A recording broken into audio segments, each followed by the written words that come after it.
19'da bağışlar. Birinci dedik ki, nə? Kökün altı müsbət olsun. Eləcə kök deyil də. Bu loqaritm mantisindədir. Eləcə kök olsaydı böyük bərabərdir, sıfırdan yazardıq. Amma loqaritm mantisində olduğuna görə nə yazdım? Eləcə böyükdür, sıfırdan yazdım. Buradan belə bir fayda aldım. Sonra dedim ki, tərs trigonometrik funksiyada nə olurdu?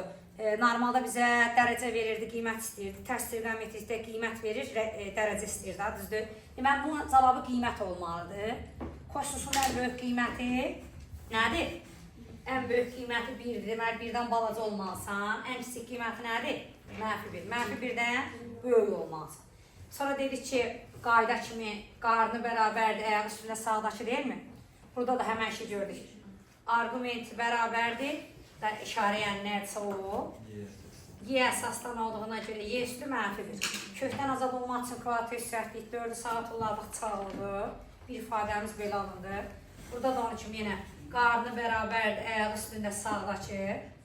Sonra kvadrat səhvdim, sağa keçirdim, tutardım. Düzdürmü? Deməli, bundan balaca olmalıyıq. Bundan da yekə olmalısan. İndi fikir ver bir dənə buna.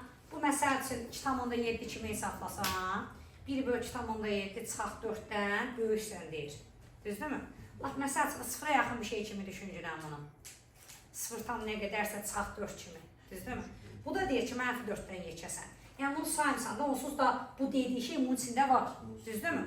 Deməli, bundan böyük olmalısan, bundan da kiçik olmalısan. Ona görə cavab olar. Nə? B bərabər. Başa düşdün? Sürətli köçürək.